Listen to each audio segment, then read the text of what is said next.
Hello everyone, I am doctor Dishant. आज अपन minor test 4 को solve करेंगे। तो चलिए सॉल्व करते हैं। वेरी फर्स्ट क्वेश्चन दे रखा है 136 नंबर दे रखा है। 5 डैश एंड पे G U G U U U A C G sorry A C A G A G A U G 3 dash is a sequence of transcribed mRNA. What will be the corresponding sequence of the coding strand of a gene? तो यहाँ पे अपन देखते हैं कि जब DNA जो होता है उसके दो पार्ट होते हैं, दो स्ट्रैंड रहते हैं। एक तो टेम्पलेट स्ट्रैंड रहता है और एक कोडिंग स्ट्रैंड रहता है। तो जो टेम्पलेट स्ट्रैंड रहता है वहाँ पे एमआरएनए का फॉर्मेशन होता है। तो ये आपको देखने को मिल रहा है, ये क्या है, एमआरएनए का है। और इस एमआरएनए का जो सीक्वेंस रहता है हूबहू वो सीक्वेंस कोडिंग स्ट्रैंड पे देखने को मिलता है। बस यहाँ पे चेंजिंग इतनी रहती है कि यहाँ पे जो आरएनए होता है उसमें आपको यू देखने को मिलता है, ठीक है ना। जबकि जो डीएनए है उसमें यू की जगह आपको टी देखने को मिलेगा, थाइमिन देखने को मिलेगा। एमआरएनए में यूरेसिल देखने को मिलेगा, जबकि डीएनए के स्ट्रैंड के अंदर यूरेसिल की जगह पे आपको थाइमिन देखने को मिलेगा। तो जहाँ जहाँ पे इस सीक्वेंस में यू है उसको अपन हटा करके उसको टी से रिप्लेस कर देंगे। तो जो फर्स्ट आंसर है वो उसको फुलफिल करेगा। तो फर्स्ट इसका आंसर हो जाएगा। ओके, नेक्स्ट अपन देखते हैं 137 नंबर। तो लिख रखा है all of the following RNA are synthesis by RNA polymerase third except. तो अपन जो एचएनआरएनए की बात करते हैं तो ये आरएनए पॉलीमरेज सेकंड से, आरएनए पॉलीमरेज सेकंड से, आरपी सेकंड से बनता है। तो इसका आंसर फोर्थ हो जाएगा। बाकी सब जो है वो आरएनए पॉलीमरेज थर्ड से बनते हैं, लेकिन एचएनआरएनए का फॉर्मेशन जो है आरएनए पॉलीमरेज सेकंड से होता है। क्लियर। नेक्स्ट है 138। लिख रखा है enzymes that catalyze removal of group from substrate by mechanism other than hydrolysis. ठीक है ना, अदर देन हाइड्रोलाइसिस मतलब without help of water are classified under which of the following classes. तो उसको अपन लाइजेजेस की कैटेगरी में रखते हैं। लाइजेजेस जो होते हैं वो एलिमिनेशन रिएक्शन शो करते हैं, वो बिना वाटर के यूज़ के बॉन्ड्स को तोड़ते हैं, ठीक है, और नए प्रोडक्ट बनाते हैं। क्लियर। तो लाइजेज, जबकि अपन आइसोमरेज की बात करें तो वो बॉन्ड का रीअरेंजमेंट करके आइसोमर बना देते हैं। ट्रांसफरेज जो होते हैं वो किसी फंक्शनल ग्रुप को एक मॉलिक्यूल से दूसरे मॉलिक्यूल में, यानी एक सबस्ट्रेट से दूसरे सबस्ट्रेट में ट्रांसफ़र करके प्रोडक्ट बनाते हैं। और लाइगेजेस जो है वो जोड़ने का काम करते हैं। तो जो थर्ड है लाइजेजेस, वो without help of water molecule को, या यूँ कह सकते हैं किसी सबस्ट्रेट को तोड़ करके उसको प्रोडक्ट में कन्वर्ट करते हैं। तो थर्ड इसका आंसर हो जाएगा। क्लियर। नेक्स्ट है 139। 139 क्या है, removal of PCT from the nephron will result in. जब अपन पीसीटी रिमूव कर देंगे तो क्या होगा, जो एब्जॉर्प्शन होता है वो रिड्यूस हो जाएगा। क्योंकि अपन देखते हैं पीसीटी के अंदर बहुत तरह के सब्सटेंस जो होते हैं वो एब्जॉर्ब होते हैं। ग्लूकोज होता है, सोडियम एब्जॉर्ब होते हैं, मतलब आयंस वगैरह एब्जॉर्ब होते हैं, है ना। पोटेशियम भी एब्जॉर्ब होता है, विटामिन भी एब्जॉर्ब होते हैं, इस बहुत तरह के सब्सटेंस। लेकिन इसके अलावा जो पीसीटी वाला पोर्शन है और साथ में जो हेनले के लूप का जो डिसेंडिंग आर्म है, उन दोनों से मिला करके लगभग 80% से भी ज़्यादा वाटर जो होता है वो एब्जॉर्ब होता है। तो जब पीसीटी अपन हटा देंगे तो उसमें से वाटर एब्जॉर्प्शन क्या हो जाएगा, कम हो जाएगा। तो जो यूरिन होगा वो मोर डाइल्यूटेड होगा। तो आंसर हो जाएगा इसका फर्स्ट, मोर डाइल्यूटेड यूरिन। क्लियर। नेक्स्ट अपन बात करते हैं 140 की। तो 140 में लिखा हुआ है which of the following play a significant role in the maintenance of medullary interstitial osmolarity gradient. तो आपको पता है कि जो ये किडनी रहती है, ये किडनी है, ओके, ये किडनी है, और इस किडनी का जो आउटर पोर्शन है वो तो कॉर्टेक्स वाला रीजन रहता है, ये वाला कॉर्टेक्स रीजन है, और ये अंदर वाला मेड्यूला रीजन है। तो इसको अपन यहाँ से इसका स्लाइस निकाल करके देखते हैं बाहर की तरफ इस तरीके से। तो अपन देखते हैं कि जैसे कॉर्टिकल रीजन से मेड्यूलर रीजन में अपन जाते हैं तो ऑस्मोलरिटी बढ़ती है। कॉर्टिकल रीजन में लगभग 300 मिली ऑस्मोलरिटी देखने को मिलती है, जबकि यहाँ पे लगभग 1200 के पास उसमें देखने को मिलती है। तो इसका रीज़न क्या है? इसका रीज़न ये है कि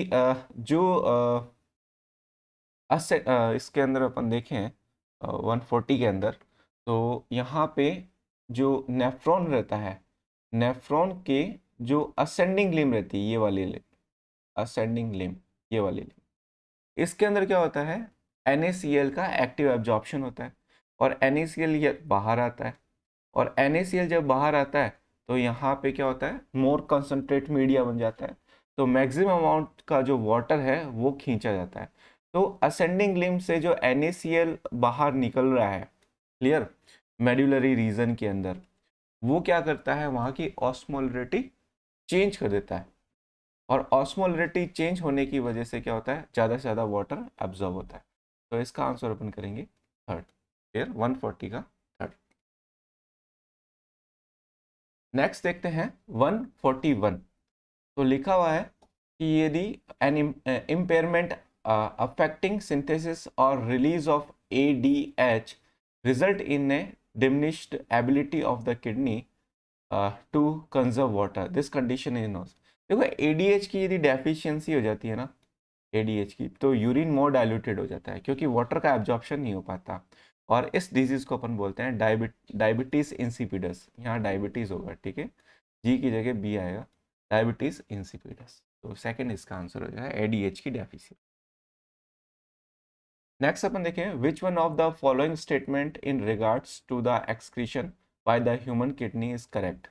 ओके, तो अपने को ह्यूमन किडनी के रेस्पेक्ट में करेक्ट स्टेटमेंट देखना है। तो लिखा हुआ है ascending limbs of loop of Henle is almost impermeable to water. ये बात एकदम सही है, क्योंकि अपन जब यहाँ पे देखते हैं, ये हेनले का लूप है, और ये डिसेंडिंग आर्म है, और ये असेंडिंग आर्म है। तो डिसेंडिंग आर्म तो वाटर के लिए क्या रहती है, परमिएबल रहती है, लेकिन असेंडिंग आर्म जो है वो सोडियम के लिए, सोडियम और क्लोराइड आयन के लिए जो है परमिएबल रहती है, वाटर के लिए नहीं, वाटर के लिए परमिएबल नहीं रहती। तो ये तो करेक्ट हो गया, फर्स्ट ही करेक्ट हो गया।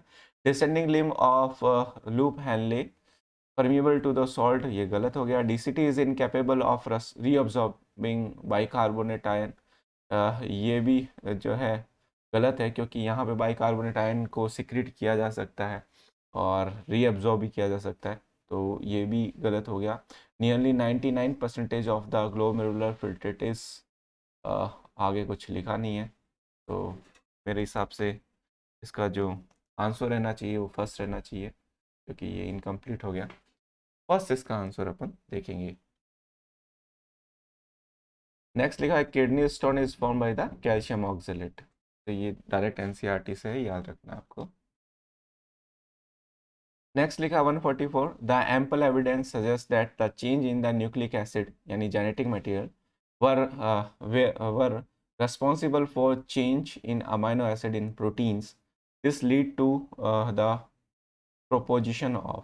तो सीधी सी बात है कि यहाँ पे न्यूक्लिक एसिड चेंज हो रहा है, जेनेटिक मटेरियल चेंज हो रहा है, तो उससे बनने वाले जो कोडॉन्स होंगे वो चेंज हो जाएंगे, जिससे बनने वाले अमाइनो एसिड से जो प्रोटीन बनती है, यानी अमाइनो एसिड का जो अरेंजमेंट होकर के जो प्रोटीन बनती है वो भी चेंज हो जाएगी। तो ऑब्वियसली जेनेटिक कोड चेंज हो जाएंगे, इसकी वजह से प्रोटीन भी चेंज हो जाएगी, क्योंकि उसके अंदर अमाइनो एसिड का सीक्वेंस, उसके टाइप्स वो चेंज हो जाएंगे। ओके, तो थर्ड इसका आंसर रहेगा।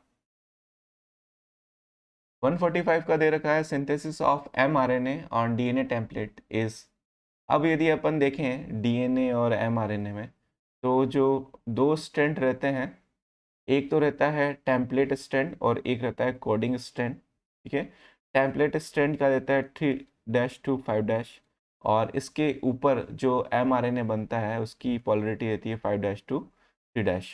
ओके, तो यहाँ पे जो बनेगा mRNA उसका वो यूनिडायरेक्शनल होता है। ओके, तो उसको देखो, ये यूनिडायरेक्शनल होता है, ये तो सही है। बाई डायरेक्शनल नहीं हो सकता, मतलब कॉम्प्लीमेंट्री अकॉर्डिंग अकॉर्डिंग स्ट्रैंड पे mRNA नहीं बनता, तो ये गलत हो गया। By directional and with the help of primer, तो ये भी नहीं है, प्राइमर की रिक्वायरमेंट नहीं है। Unidirection and with the help of primer, primer की रिक्वायरमेंट नहीं होती है, तो इसका आंसर फर्स्ट हो जाएगा, यूनिडायरेक्शनल। ठीक है ना, इसमें mRNA सिंथेसिस में प्राइमर की रिक्वायरमेंट नहीं रहती। हाँ, यदि आप डीएनए सिंथेसिस कर रहे हो, डीएनए रेप्लिकेशन हो रहा है, तो उसके अंदर डीएनए पॉलीमरेज के साथ प्राइमर की रिक्वायरमेंट पड़ती है। फर्स्ट 146 की यदि मैं बात करता हूँ, तो multiple small fragment from a large DNA molecules can be obtain by. अब डीएनए को अपन स्प्लिट करें, मान लो ये एक डीएनए का मॉलिक्यूल है। ओके, तो उसको अपन छोटे छोटे पार्ट में तोड़ना चाहते हैं, तो किस एंजाइम की हेल्प से अपन तोड़ेंगे, या किस प्रोसेस की हेल्प से तोड़ेंगे? तो जो एंडोन्यूक्लियस एंजाइम होता है, वो फॉस्फोडाइएस्टर बॉन्ड जो बनता है, उसको क्या कर देता है, क्लीव कर देता है। तो फॉस्फोडाइएस्टर बॉन्ड यहाँ से टूटेगा, तो डीएनए का जो एक लॉन्ग मॉलिक्यूल है, वो छोटे छोटे फ्रैगमेंट्स में टूट जाएगा। तो एंडोन्यूक्लियस एंजाइम इसके लिए रिस्पॉन्सिबल होगा। 147 की मैं बात करता हूँ, तो डीएनए लाइगेस जो है, उसकी बात की जा रही है कि वो डीएनए फ्रैगमेंट को कैसे जोड़ता है। तो लाइगेस हमेशा जो न्यूक्लियोटाइड्स होते हैं, उनके बीच में फॉस्फोडाइएस्टर बॉन्ड बना देता है, और फिर डीएनए मॉलिक्यूल्स को जोड़ देता है, यानी डीएनए के न्यूक्लियोटाइड्स को आपस में कनेक्ट कर देता है with the help of phosphodiester bond. तो फोर्थ इसका आंसर अपन करेंगे, सॉरी सेकंड इसका आंसर अपन करेंगे, फॉस्फोडाइएस्टर बॉन्ड। फिर लिखा हुआ है, which of the following statement most correctly describe mammalian mRNA।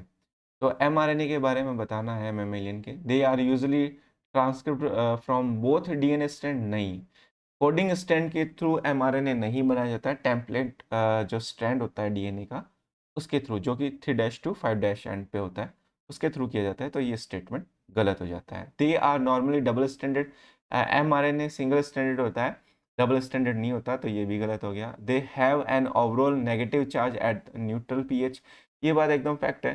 चाहे डीएनए हो, चाहे आरएनए हो, दोनों के अंदर क्या होता है, फॉस्फेट ग्रुप प्रेजेंट होता है, और उस फॉस्फेट ग्रुप पे कौन सा चार्ज होता है, नेगेटिव चार्ज होता है। तो उसकी वजह से इन दोनों मॉलिक्यूल्स पे क्या रहता है, नेगेटिव चार्ज रहता है। तो ये नेगेटिव चार्ज कंटेनिंग स्पीसीज होती है न्यूट्रल पीएच पे, तो ये सही है।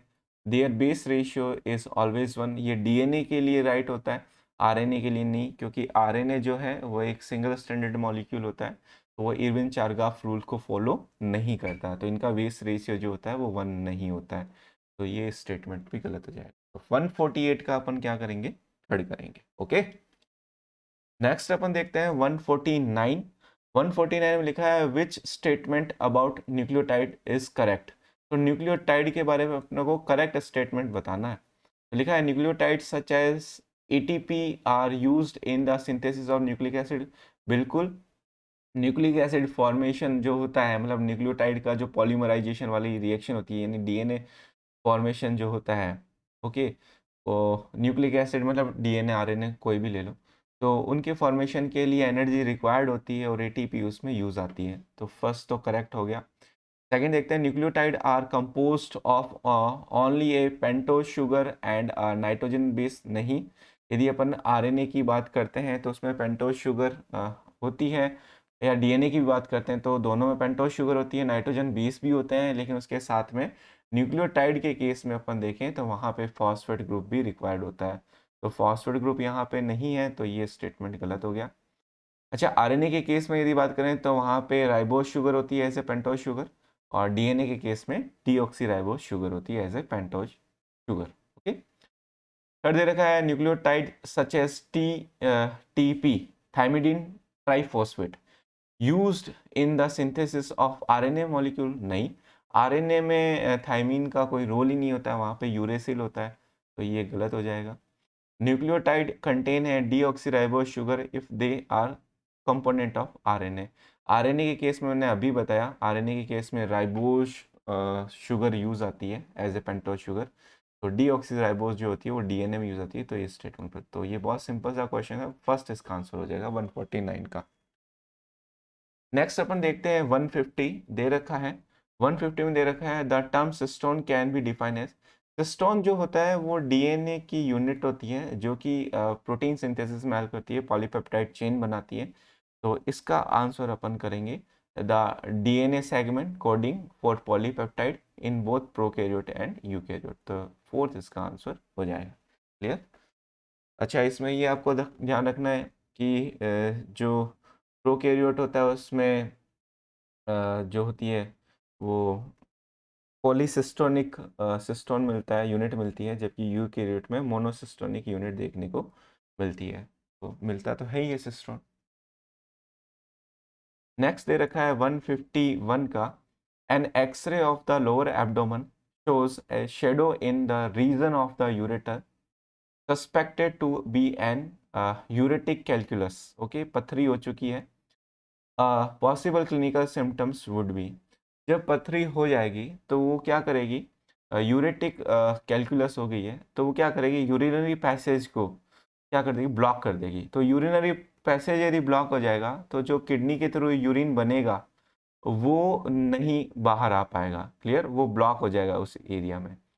तो उस केस में अपने को एन यूरिया वाली कंडीशन देखने को मिलेगी। एन यूरिया कंडीशन क्या होती है, जिसमें यूरिन पास नहीं हो पाता है। क्लियर। और यदि वहाँ पे हेमरेज हो गया है कैलकुलस की वजह से, ठीक है, ब्लॉकेज आने की वजह से वहाँ पे हेमरेज हो गया है उस पैसेज के अंदर, तो वहाँ पे हिमेट यूरिया वाली कंडीशन भी देखने को मिलेगी। यानी यूरिन के अंदर फिर अपने को जो है वो जो हिमेट यूरिया है वो देखने को मिलेगा। तो सेकंड इसका आंसर एज ए सिम्टम अपने को देखने को मिलेगा। एक्यूट रीनल फेल्योर वगैरह ये एज ए सिम्टम नहीं होगा। वो तो जब होता है जब किडनी वर्क करना अचानक से बंद कर दे, यूरिन फॉर्मेशन ही ना हो। क्लियर, किडनी डैमेज हो जाए, ठीक है, तो ये चीज़ नहीं देखने को मिलेगी। ओके, तो इसका as a symptoms anuria और हिमेट यूरिया देखने को मिलेगा। 152 की अपन बात करते हैं। तो 152 दे रखा है, what will happen if the stretch receptor of urinary bladder wall are totally removed.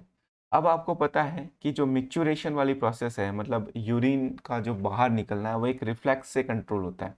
तो यहाँ पे ये यूरिनरी ब्लैडर हो गया और यूरिनरी ब्लैडर के वॉल हो गए, यहाँ पे उसके स्ट्रेच रिसेप्टर लगे हुए रहते हैं और इसकी जो सेंसरी सप्लाई होती है वो ब्रेन को जाती है और फिर ब्रेन बाद में एएनएस के साथ में कोऑर्डिनेट होकर के मिक्चुरेशन वाली प्रोसेस को क्या करता है, कंट्रोल करता है, उसकी वॉल को कॉन्ट्रैक्ट करा करके और इंस्फिक्टर को रिलैक्स करवा करके। यदि अपन, अच्छा, इस स्ट्रेस रिसेप्टर का फंक्शन क्या है, जब यूरिन जो है वो ब्लैडर के अंदर फिल हो जाता है अपनी मैक्सिमम कैपेसिटी के साथ में, ओके, तब ये स्ट्रेस रिसेप्टर एक्टिव होते हैं और सेंसरी नर्व के थ्रू ब्रेन में इंफॉर्मेशन दी जाती है कि अब यूरिनरी ब्लैडर जो है वो फिल हो चुका है, अब यूरिनेशन यानी मिक्चुरेशन वाली प्रोसेस करवानी है। लेकिन यदि अपन स्ट्रेच रिसेप्टर रिमूव कर देंगे तो वो इन्फॉर्मेशन नहीं जाएगी, ब्लैडर फिल होने के बाद भी इन्फॉर्मेशन जो है वो ब्रेन तक नहीं जाएगी, तो मिचुरेशन वाली प्रोसेस नहीं होगी। तो यहाँ पे अपन देखेंगे no maturation at all. Stretch receptor अपन हटा देंगे तो मिचुरेशन नहीं होगा। यूरिन जो है वो यूरिनरी ब्लैडर के अंदर रिटेन रहेगा कुछ हद तक और एक्सेस यूरिन यहाँ पे रिटेन रह जाएगा। तो आफ्टर दैट यूरिन जो है, सॉरी, यूरिनरी ब्लैडर जो है वो रप्चर हो जाएगा। ओके, तो यहाँ पे मिचुरेशन नहीं होगा। 152 का फोर्थ। 153 की मैं बात करता हूँ। तो यहाँ पे कॉलम को मैच करना है। तो अल्ट्रा फिल्ट्रेशन जो है वो अपने जो ग्लोमेरुलर पार्ट और जो मेल्पिगियन बॉडी है, सॉरी, जिसको अपन बॉमन कैप्सूल बोलते हैं, उसके अंदर होता है। तो दोनों मिलकर के मेल्पिगियन बॉडी बनाते हैं। तो इसका एस हो जाएगा, अल्ट्रा फिल्ट्रेशन के एस। कंसंट्रेशन ऑफ यूरिन जो है वो हैनले के लूप से होती है, तो इसका पी हो जाएगा। ट्रांसपोर्टेशन ऑफ यूरिन जो होती है वो यूरेटर के थ्रू ले जाया जाता है यूरिनरी ब्लैडर में, तो सी का क्यू हो जाएगा। स्टोरेज ऑफ यूरिन जो है वो यूरिनरी ब्लैडर में होता है, आर हो जाएगा। S P Q R S अपने को थर्ड ऑप्शन में देखने को मिल रहा है, बहुत सिंपल है। 153 का थर्ड। 154 की मैं यदि बात करता हूँ तो बहुत सिंपल है, all statements are true except one. तो अपने को रॉन्ग स्टेटमेंट देखना है with the regard to reabsorption from the nephron. तो नेफ्रॉन के रिगार्डिंग अपने को देखना है। Mammals have the ability to pass concentrate urine, ये तो है ही है। Nearly all of the essential nutrients are reabsorb by the PCT, active absorption के थ्रू इसेंशियल जो न्यूट्रिएंट्स है ग्लूकोज वगैरह उसको रीअब्जॉर्ब कर लिया जाता है। Collecting duct is also capable of reabsorption of bicarbonate, नहीं। कलेक्टिंग डक्ट के थ्रू यदि कुछ बाहर निकलता है यूरिन को कॉन्सेंट्रेट करने के लिए तो यूरिया निकलती है काउंटर करंट मैकेनिज्म के अंदर, ठीक है ना। लेकिन बाइकार्बोनेट को रीअब्जॉर्प्शन की पावर नहीं है, क्योंकि कलेक्टिंग डक्ट में जो ग्लोमेरुलर फिल्ट्रेट का पोर्शन आ जाता है वो बाद में यूरिन के नाम से जाना जाता है और वहाँ से फिर कोई एब्जॉर्प्शन नहीं होता। तो ये गलत हो जाएगा, ऑल ऑफ द अबव हो नहीं सकता। तो थर्ड जो है इसका आंसर होगा, ये स्टेटमेंट जो है वो गलत है 154। 155 की मैं बात करता हूँ तो लिखा है human urine is usually acidic because, देखो excreted plasma protein are acidic. देखो प्लाज्मा प्रोटीन एक्सक्रीट नहीं की जाती है, सीधी सी बात है, क्योंकि वो मैक्रोमोलिक्यूल्स के अंदर होती है और वो ग्लोमेरुलर फिल्ट्रेट का पार्ट नहीं बनती है, क्योंकि ग्लोमेरुलर फिल्ट्रेट जो होता है उसको अपन डीप्रोटीनाइज प्लाज्मा पार्ट बोलते हैं, तो ये नहीं आता है। पोटेशियम और सोडियम एक्सचेंज जनरेट एसिडिटी, नहीं, ऐसा कुछ नहीं है। Hydrogen ions are actively secreted into the filtrate, हाँ हाइड्रोजन आयन की वजह से जो है वो एसिडिटी क्रिएट होती है, तो इसका थर्ड आंसर हो जाएगा। The sodium transporter exchanger one hydrogen ion of each sodium ion in peritubular capillaries, ऐसा भी कुछ नहीं है, ये भी कुछ नहीं है। तो थर्ड आंसर जो है जब सिक्रीशन किया जाता है हाइड्रोजन आयन का, ओके, तो उस केस में यूरिन की पीएच जो है वो चेंज हो जाती है और यूरिन जो है वो एसिडिक हो जाता है। तो एग्जैक्टली जो है वो थर्ड आंसर है। क्लियर, एक्सप्लेन कर रहा है 155 का थर्ड। 156 की यदि मैं बात करता हूं तो यहाँ पे लिखा है what will happen if one kidney is remove from the body of a human being. यदि एक किडनी खराब हो जाती है या उसको रिमूव कर दिया जाता है तो जो बंदा है वो एक किडनी पे बहुत इजीली सर्वाइव कर लेता है, उसको कोई दिक्कत नहीं आती। तो फोर्थ इसका आंसर हो जाएगा कि the person will survive and remain normal. Okay, 157 की मैं यदि बात करता हूँ 157 की, तो inhibition of succinic dehydrogenase by the malonate which closely resemble the substrate succinate. This is an example of competitive inhibition in which, okay, तो इसमें अपने को बताना है decrease in Vmax and Km unaffected, no change in Vmax and increase in Km, decrease in both Vmax and Km, decrease in Vmax and increase in Km। अब ये जो example है वो एग्जाम्पल है कम्पिटिटिव इनहिबिशन का। और जब अपन competitive inhibition का ग्राफ देखते हैं तो यहाँ पे वेलोसिटी आ जाएगी और यहाँ पे वो सबस्ट्रेट की कंसंट्रेशन आ जाएगी, ओके, इस एक्सिस पे। क्लियर, अब यहाँ से अपन देखते हैं तो ये नॉर्मल ग्राफ है। क्लियर, तो इसका वी मैक्स अपने को कहीं पे इस एरिया पे देखने को मिलेगा। लेकिन यदि अपन यहाँ से बात करते हैं तो यहाँ पे कॉम्पिटिटिव इनहिबिशन में कुछ इस तरीके का ग्राफ देखने मिलेगा। तो ये मान लो वी मैक्स है, ये वी मैक्स है, तो वी मैक्स कॉम्पिटिटिव इनहिबिशन के केस में, कॉम्पिटिटिव इनहिबिशन के केस में वी मैक्स तो सेम देखने को मिलेगा, वी मैक्स क्या होगा, सेम होगा। लेकिन यहाँ पे आप देख पा रहे हो कि जो Km है ये इसका माइकलिस कांस्टेंट है, लेकिन इसी के लिए इसकी वी मैक्सिमम के लिए जो Km है वो चेंज हो गया है। तो Km क्या हो जाएगा, चेंज हो जाएगा। तो no change in V max but increase in Km, Km क्या हो जाएगा, इंक्रीज हो जाएगा। तो सेकंड इसका आंसर हो जाएगा। ओके, तो 157 का क्या हो जाएगा, सेकंड।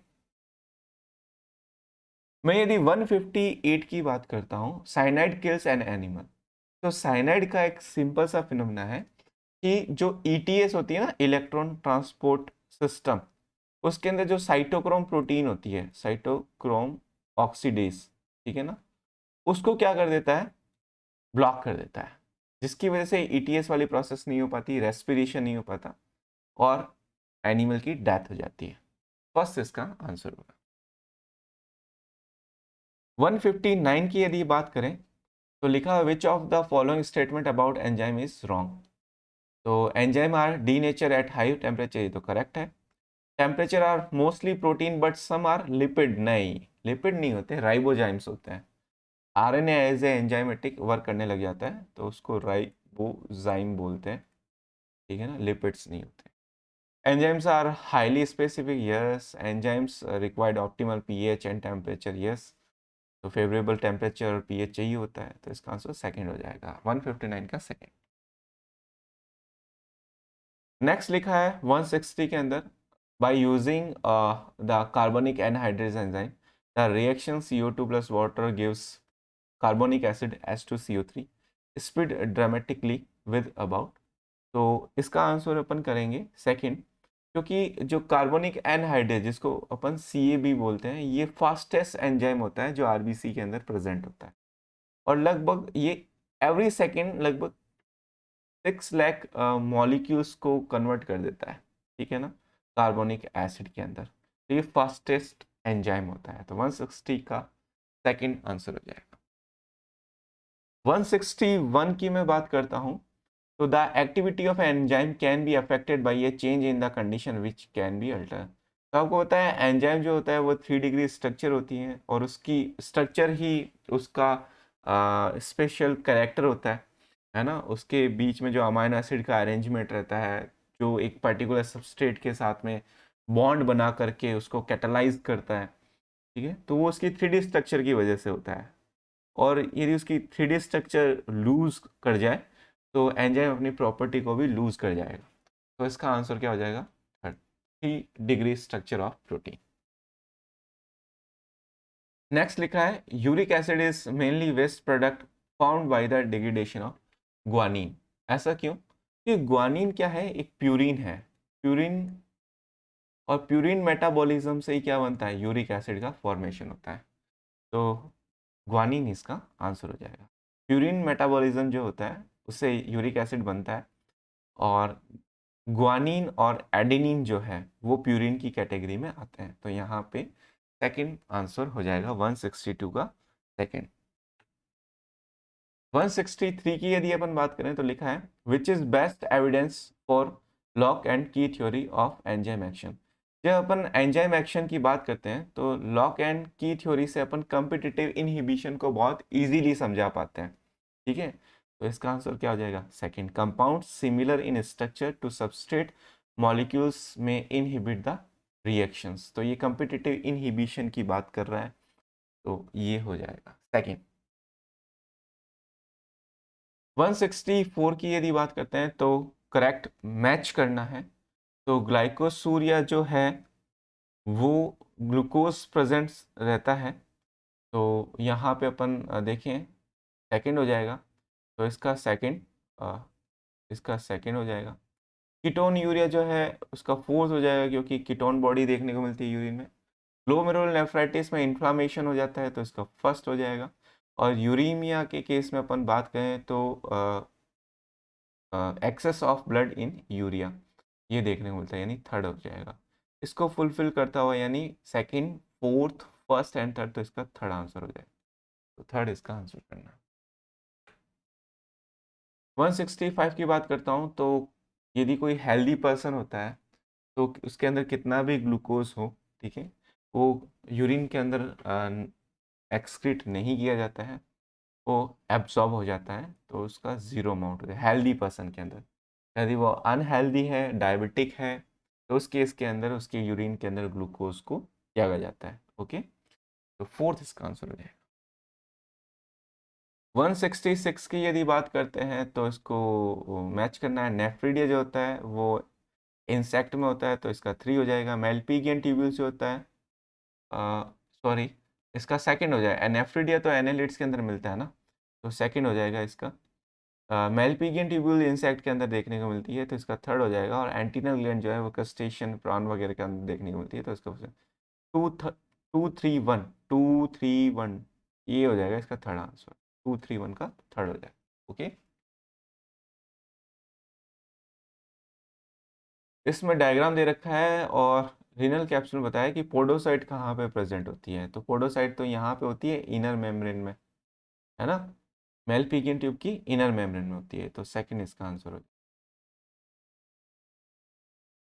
लिखा है 168 का कि one molecule of an enzyme is needed to convert two molecule of a substrate into product in 5 minutes. 10 molecules of the enzymes and 25 molecules of the substrate are mixed in a test tube. After 10 minutes the test tube will having, तो एक enzyme का molecule दो substrate को convert कर देता है product के अंदर। टोटल 25 मॉलिक्यूल्स हैं और 10 मॉलिक्यूल्स एंजाइम का है। तो 5 मिनट के अंदर 10 मॉलिक्यूल्स है तो 20 सबस्ट्रेट को कन्वर्ट कर देंगे, रिमेनिंग 5 बचेंगे। वो 10 मॉलिक्यूल में से कोई भी जो है 2 या 3 मॉलिक्यूल्स ऑफ एंजाइम्स है, वो in remaining 5 molecules of substrate को प्रोडक्ट में कन्वर्ट कर देंगे। तो 10 मिनट के बाद में अपने को सारा सबस्ट्रेट जो है वो प्रोडक्ट में कन्वर्ट हुआ मिलेगा। और अपने को पता है कि एंजाइम जो है वो रिएक्शन को एनहांस कर देता है या फिर उसकी रेट ऑफ रिएक्शन चेंज कर देता है, लेकिन खुद पार्टिसिपेट नहीं करता है। तो सेकंड आंसर इसका हो जाएगा कि 25 मिनट के बाद में प्रोडक्ट और एंजाइम अपने को देखने को मिलेंगे। क्लियर। 169 की मैं बात करता हूं तो लिखा है the catalytic efficiency of two different enzymes can be compared by the, तो उसकी जो Km वैल्यू है उसके बेसिस पे अपन क्या करते हैं, उनकी एफिशिएंसी देखते हैं। क्लियर। तो 169 का थर्ड। 170 का लिख रखा है, 3 स्टेटमेंट दे रखे हैं, उसमें से करेक्ट चूज करना है। तो लिखा है Taylor use radio active use किया था उसने 1H3 इन 1958 के अंदर किया था। रेडियो एक्टिव थायमिडीन इन लिख रखा है thymidine, okay, in root tip of Vicia faba and prove that chromosomes replicate semi conservative, तो ये करेक्ट है, ये भी सही है। और in eukaryotes replications of DNA takes place in S shape of the cell, S phase of cell cycle, yes वहीं पे ही होता है DNA replication. Crick pointed out that DNA replicates semi-conservatively, but first proof for it came from the experiment of Michelson and Stahl, who use N15 as a heavy isotopes. तो ये भी correct है, तो तीनों स्टेटमेंट करेक्ट है, तो इसका answer first हो जाएगा। विच one of the following actual sequence of packaging और डीएनए, तो अपन थर्ड देखें तो ये करेक्ट है। सबसे पहले डीएनए में न्यूक्लियोसोम्स अटैच होती है तो क्रोमेटिन बनता है, फिर क्रोमेटिन कंडेंस होती है तो क्रोमोसोम बनता है, तो थर्ड आंसर हो जाएगा।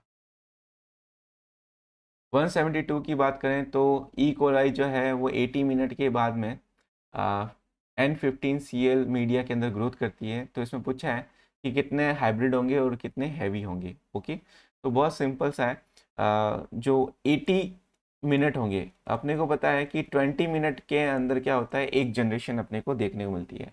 तो 80 मिनट में अपने को टोटल कितनी जनरेशन देखने को मिलेगी, 4 जनरेशन देखने को मिलेगी। अच्छा, इसका यदि मैं फॉर्मूला लगा के दिखाऊं तो हाफ बाई 4, तो कितना आ जाएगा 1/16, 16 आ जाएगा। मतलब कहने का सेंस ये है कि टोटल अपने को 16 मतलब 4 जनरेशन के अंदर टोटल अपने को 16 कॉम्बिनेशन देखने को मिलेंगे। क्लियर। और हर एक कॉम्बिनेशन के अंदर मतलब हर एक जनरेशन के अंदर अपने को क्या देखने को मिलेगा, 2 हाइब्रिड देखने को मिलेंगे और बाकी सारे नए कंपोजिशन देखने को मिलेंगे। तो टोटल अपने पास 16 है, उस 16 में से 2 हमेशा ही हाइब्रिड अपने को देखने को मिलेंगे। तो जो नए तरह के होंगे हैवी डेंसिटी वाले यानी N15 वाले जो होंगे, क्लियर, नए टाइप के जो होंगे, इनमें तो हाइब्रिड का मतलब क्या है, इनमें N14 और N15 दोनों होगा। लेकिन जो नए टाइप के बनेंगे उसमें N15 होगा, क्योंकि वो N15 वाले मीडियम में ग्रोथ कर रहे हैं। तो 16 में से 2 हाइब्रिड हो गए, तो बाकी रिमेनिंग बच्चे कितने, 14। इनका रेशियो लेंगे अपन 2:14 हाइब्रिड और न्यू का, तो 1:7 आ जाएगा। तो इसका आ जाएगा फर्स्ट। ओके, 172 का first. which enzyme is used for the formation of 5S RNA in prokaryote। तो RNA यदि प्रोकैरियोट की बात करें तो उसमें RNA पॉलीमरेज ही होता है जो कि करता है, कोई फर्स्ट सेकंड थर्ड डिफरेंशिएट नहीं होता, ये यूकैरियोट के अंदर होता है। द परसेंटेज बताना है, इसमें एडिनिन का 30.7, इरविन चारगाफ का रूल बताओ, बस वही है। तो जितना एडिनिन होता है उतना थायमिन होता है, जितना ग्वानिन होता है उतना साइटोसिन होता है। तो ए और टी सेम हो जाएगा, तो टी यदि एडिनिन 30 है तो थायमिन भी क्या हो जाएगा 30.7 हो जाएगा। और यदि बाकी रिमेनिंग को यदि काउंट करेंगे, ठीक है ना, 30.7 प्लस 30.7 तो कितना हो गया 4, और ये 61 है ना, यही हुआ ना। हाँ यही हुआ। अब इसमें से 100 में से इसको सब्सट्रैक्ट कर दो 61.4, और जो आएगा उसको 2 से कर देना, क्योंकि ये डबल है जी और सी, तो उनका हो जाएगा, क्योंकि जी प्लस सी जो है वो इसको रिप्रेजेंट करेगा। 100 माइनस 61.4 जो आएगा, तो उसको जब आप कैलकुलेट करोगे तो 19.3 आ जाएगा। क्लियर। तो जी और सी हो जाएगा, तो फोर्थ जो है वो आंसर हो जाएगा। सिंपल सा है, बस ए टी के इक्वल होता है, जी सी के इक्वल होता है, ए का जितना है उतना टी का हो जाएगा। फिर इन दोनों को कैलकुलेट कर लेंगे और 100 में से अपन उसको हटा देंगे तो रिमेनिंग जी प्लस सी आ जाएगा। ये जो आएगा वो जी प्लस सी को रिप्रेजेंट करेगा, और जी ओ सी दोनों इक्वल है तो उसका हाफ कर देंगे तो अपने पास जी ओ सी दोनों का परसेंटेज इक्वली मिल जाएगा। तो फोर्थ इसका आंसर हो जाएगा। 175 क्या कह रहा है, 175 लिख रहा है, ये एक डायग्राम दे रखा है, on the basis of about diagram which of the following is wrong. तो रॉन्ग स्टेटमेंट अपने को बताना है।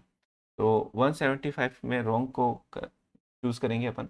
DNA dependent DNA polymerase catalyse polymerisation only in 5-3 direction. Yes, हमेशा जो डीएनए बनता है नया डीएनए वो 5-3 direction. Replication can start randomly at any place of DNA, नहीं एनी प्लेस ऑफ डीएनए नहीं बनता है, जहाँ पे रेप्लिकेशन ऑफ ओरिजिन वगैरह होते हैं वहाँ पे ही ये बनता है, तो ये स्टेटमेंट गलत हो गया। The replication continues on the strand that has polarity 3' to 5'। Yes, ये बात भी सही है, क्योंकि वो स्ट्रैंड कौन सा होगा, क्योंकि डीएनए तो 5' to 3' डायरेक्शन में करेगा, लेकिन वो स्ट्रैंड कौन सा होगा जिसको अपन क्या बोलते हैं, टेम्पलेट वाला बोलते हैं, वहाँ की पोलैरिटी रहती है 3' to 5'। और the replication is usually semi discontinuous, semi conservative and by directional. तो ये बात एकदम सही है। लेगिंग फेज के अंदर डिसकंटिन्यू होता है, लीडिंग फेज के अंदर कंटिन्यू होता है, सेमी कंजर्वेटिव होता है। तो ये भी बात सही है। तो फोर्थ से तो गलत चूज करना था, तो सेकेंड इसका आंसर। 176 की मैं बात करता हूँ, तो who discover the protein digesting enzyme and RNA digesting enzyme and did not affect the transformation. So the transforming substance was not a protein or RNA digesting with the DNAs did inhibit transformation। तो ये Avery McLeod and McCarthy ने किया था। उन्होंने अलग अलग enzyme लिए थे स्ट्रैंड को डाइजेस्ट करने के लिए, उन्होंने protein, protease enzyme, RNA enzyme वगैरह सब कुछ डाले, लेकिन हर वक्त जो एस स्ट्रैंड था और आर एन स्ट्रैंड था उसको जब माइस के अंदर इंजेक्ट करते तो माइस मर जाता था। लेकिन जब डीएनएज एंजाइम अपन ने इंजेक्ट किया उन्होंने, तो माइस जिंदा रहेगा। तब ये पता चला कि डीएनए ऐसे ट्रांसफॉर्मिंग एजेंट है जो कि ट्रांसफॉर्मेशन की वजह से जो माइस था मर रहा था लीथल स्ट्रैंड की वजह से। तो वो ये सारा प्रूव जो है कि डीएनए जो है एज ए ट्रांसफॉर्मिंग सब्सटेंस है, वो एवेरी मैकलियोड एंड मैकार्टी ने किया था। लिखा है the replication of DNA in eukaryote commence from, ठीक है। तो ये है कि one end of chromatid extending to the other end, ये भी गलत है। The centromeres to either of the ends of chromatids, no, ये भी गलत है। Several sites along the DNA of the chromatid simultaneously, yes. और वो सेवरल साइट्स कौन सी होती है, ओरिजिन ऑफ रेप्लिकेशन वाली होती है, ओरिजिन ऑफ रेप्लिकेशन। एक से ज़्यादा ओरिजिन ऑफ रेप्लिकेशन देखने को मिल सकता है, जिसको अपन रेप्लिकॉन्स भी कहते हैं, जहाँ से रेप्लिकेशन स्टार्ट होती है। तो ये सही है। Both ends of the chromatid simultaneously, no, ये भी गलत है। तो इसका आंसर क्या हो जाएगा, थर्ड हो जाएगा। 177 का अपन थर्ड कर। In 1958, who proves the DNA replication is semi-conservative by using radioisotopes? Okay. तो मेसर्सन स्टाल और टेलर दोनों ने 1958 के अंदर ही किया था, लेकिन मेसर्सन स्टाल ने ई कोलाई पे किया था, रेडियो आइसोटॉप यूज़ नहीं किया था, उसने हैवी आइसोटॉप यूज़ किया था N15। जबकि टेलर ने VCF हवा पे एक्सपेरिमेंट करते हुए 1H3 रेडियो एक्टिव यूज़ किया था। तो इसका आंसर 3 हो जाएगा। ओके। 179 में लिखा है कि जो cortical nephron are characterise by all the following except. कौन सा है? Constitute about 85% total nephron, yes, बाकी रिमेनिंग एक्स्ट्रा मेडुलरी नेफ्रॉन होता है। सेकंड लिखा loop of Henle is too short and extended a little into the medulla, ये भी सही है। वासा रेक्टा इज एब्सेंट और highly reduced, okay. Control plasma volume when water supply is scarce, नहीं, ये देखो इस केस के अंदर जो जक्स्ट्रा मेडुलरी नेफ्रॉन होता है वो यूज़ आता है, तो ये यूज़ नहीं आता है क्योंकि इसका लूप ऑफ हेनले बहुत छोटा होता है और जक्स्ट्रा मेडुलर नेफ्रॉन का लूप ऑफ हेनले बहुत लॉन्ग होता है। तो जितना लूप ऑफ हेनले लॉन्ग होगा उतना ज़्यादा एब्जॉर्प्शन होगा। तो जहाँ पे वाटर की कमी होगी वहाँ पे यूरिन से कम वाटर को बाहर निकालेगा, यानी मोर कॉन्सेंट्रेट मैनर के अंदर यूरिन को बाहर निकालेगा। तो जो जक्स्ट्रा मेडुलरी नेफ्रॉन होते हैं वो मोर इफेक्टिव होते हैं वाटर को वापस से रीअब्जॉर्ब करने के लिए, कॉर्टिकल नेफ्रॉन नहीं। तो फोर्थ आंसर इसका हो जाएगा। और लास्ट क्वेश्चन है which of the following statement regarding enzyme inhibition is correct, okay. तो एंजाइम कॉम्पिटिटिव वाला पूछा इसने, competitive inhibition is seen when a substrate competes with an enzyme for binding to an inhibitor protein, no, ये तो गलत है। Competitive inhibition is seen when the substrate and the inhibitor compete for the active site on the enzymes, yes। जब भी competitive inhibition होता है तो जो inhibitor होता है और जो substrate होता है उन दोनों के बीच competition होता है active site को लेकर के, ओके। और जो जिसमें dominate कर जाता है वो उस active site से जुड़ जाता है, ठीक है, और अपने हिसाब से परफॉर्म। यदि इनहिबिटर की कंसंट्रेशन ज़्यादा है तो वो सबस्ट्रेट को जुड़ने नहीं देगा और सबस्ट्रेट की ज़्यादा है तो वो इनहिबिट को जुड़ने नहीं देगा। तो कंपटीशन इनहिबिशन जो है उसको फुलफिल करता हुआ सेकंड आंसर है। बाकी देख लेते हैं, non competitive inhibition of an enzyme can be overcome by adding large amount of substrate, नहीं, नॉन कम्पिटिटिव नहीं होता। यदि ये कम्पिटिटिव होता ना तब फर्क पड़ता है, सबस्ट्रेट की कंसंट्रेशन बढ़ाने पे जो फेवर जाता वो सबस्ट्रेट के फेवर में चला जाता है, क्योंकि सबस्ट्रेट की यदि कंसंट्रेशन बढ़ती तो एक्टिव साइट के साथ उसके जुड़ने की प्रायिकता है वो बढ़ जाती, ओके। तो ये भी गलत हो गया। Non competitive inhibitor often bind to the enzyme irreversibly, no, ये भी गलत है। सेकंड आंसर हो गया। तो इस तरीके से आपका एक नॉर्मल सा पेपर है वो कंप्लीट होता है। Thank you so much.